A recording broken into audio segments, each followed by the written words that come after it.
Au nom du Père et du Fils et du Saint-Esprit. Amen. Chers frères et sœurs, depuis le dimanche dernier, nous sommes rentrés dans cette période de pré-carême, cette période qui nous prépare à comment vivre notre carême. Et aujourd'hui, nous entendons cette si belle, si forte parabole du Fils prodigue, avec beaucoup d'espoir, avec tant d'amour. Et nous voyons que ce fils prodigue demande, comme nous l'avons entendu, à son père de prendre son héritage et de partir loin. Et nous comprenons à travers ce passage que ça s'adresse à chacun d'entre nous. En effet, nous avons reçu cette grâce de cet amour de Dieu. Et que nous voulons prendre cela et vivre de façon indépendante, de façon lointaine de Dieu. Et de se dire que tout va bien, que tout se passe bien, parce que je suis le maître de ma propre vie. Je peux faire ce que je veux. J'ai cette liberté. Et nous voyons alors que, à partir du moment où on s'éloigne de Dieu, il y a ce manque, il y a cette sécheresse de l'âme qui nous envahit.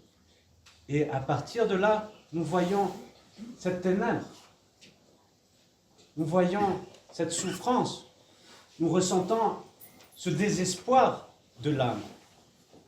Et par cela, nous vivons notre propre mort. Nous choisissons de nous détourner de Dieu, et alors nous nous desséchons et nous mourrons spirituellement. Mais vous voyez que le fils prodigue, tout d'un coup, reprend le dessus et se dit, mais c'était mieux chez mon père.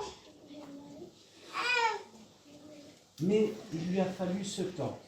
Il lui a fallu ce temps de prendre conscience, de se ressaisir.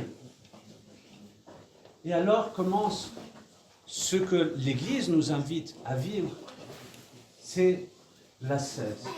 L'ascèse est ce moyen de nous purifier. C'est ce moyen de, finalement, comme nous l'avons entendu dans la lecture de l'Épître, de faire que toutes ces choses que nous avons besoin, que ce soit le corps, la nourriture, les boissons, sont bonnes si cela ne nous rend pas esclaves. Toute chose que Dieu a créée est bonne. Et nous avons à reconnaître cela, que c'est une bénédiction, que c'est une grâce de pouvoir se nourrir, que c'est une grâce de pouvoir se promener et de voir toute cette beauté de la création. Mais qu'est-ce que nous en faisons? Est-ce que nous l'utilisons pour nos propres désirs, pour remplir ce qui nous manque? Parce qu'à partir du moment où on s'est détourné de Dieu, il nous manque quelque chose à l'intérieur de nous. Et ce trou, ce vide, doit être rempli par autre chose. Et c'est pour cela qu'arrivent toutes ces passions où on se dit « Ah, mais c'est merveilleux, ça me fait du bien ». Mais en fait, au contraire, à partir du moment où ce n'est pas dans cet esprit de vouloir être dans cette union avec Dieu, alors ça me détruit, ça me tue. Alors prenez conscience de cela. Et le carême est là justement pour nous secouer d'une certaine façon, de reprendre conscience de qu'est-ce que c'est que pour moi l'essentiel dans ma vie. Oh, combien on est tourné vers soi-même, vers la terre, vers nos passions, vers nos chaînes. Alors, l'Église nous offre justement ce temps de carême, où nous pouvons nous ressaisir, où nous pouvons vivre cette ascèse. Et par cela, alors, nous ouvrons ce cœur à la vérité, à cette vérité qui nous rend libres, et commence ce cheminement pour aller vers le Père. Et nous voyons que le Père laisse libre son enfant, de prendre son bien, de partir. Mais en même temps, il est toujours dans cette attente, comme le Christ nous parle de cette brebis qui s'est égarée. Quelle joie quand cette brebis est retrouvée.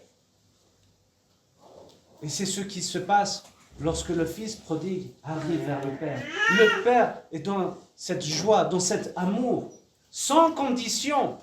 Il n'est pas en train de dire, comme beaucoup de parents pourraient dire, « Mais pourquoi tu as fait ça? Pourquoi et comment? » Et tout cela. Et réprimander son enfant. Là, le Père ne dit rien. Il l'accueille avec tout cet amour, avec toute cette chaleur. Et le Fils lui demande pardon. Et là, il ne réagit pas. Il ne dit pas, « Mais non, mais pourquoi tu as fait ça? » Qu'est-ce qu'il donne? Il donne à offrir. Il prépare ce repas pour festoyer, pour être dans cette joie. Et c'est ça que nous vivons à chaque fois que nous sommes de retour vers le Père. Et combien de fois nous nous sommes détournés de lui? Mais par le repentir, parce que nous avons cet espoir, et parce que Dieu nous aime, et que nous aimons Dieu, et que nous faisons cet effort de revenir vers le Père, alors nous voyons que le Fils s'abandonne complètement au Père. Le Père lui remet ce manteau, lui donne ses chaussures. Et c'est cette joie, et c'est ces fruits spirituels que nous pouvons vivre quand nous avons fait cette ascèse. Ces fruits spirituels, c'est cet amour, c'est cette patience, c'est cette humilité.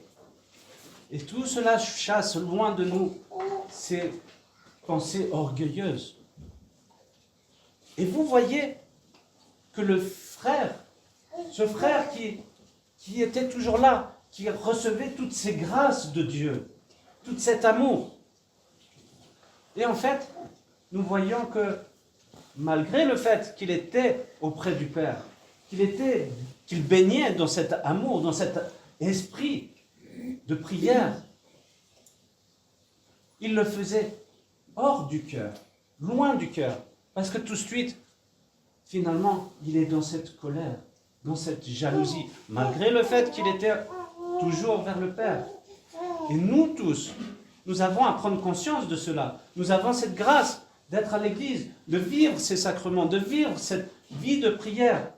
Mais est-ce qu'on le fait sincèrement, de tout notre cœur, de toute notre âme? C'est là qu'il faut se poser cette question. Est-ce qu'on le fait juste pour dire « Ah, j'ai fait ma prière, c'est bon, je suis sauvé. » Non, ce n'est pas l'esprit. Parce que nous avons à incarner cette prière. Et je vous invite à prier avec votre cœur, avec votre esprit. Tournez vers Dieu. Pas seulement en récitant des paroles, des phrases, des mots. C'est de vivre exactement ce que vous lisez. Et que quand vous sortez de votre chambre de prière, au lieu de tout de suite s'énerver contre sa femme, contre son mari, contre ses enfants, c'est de vivre cela et de transmettre.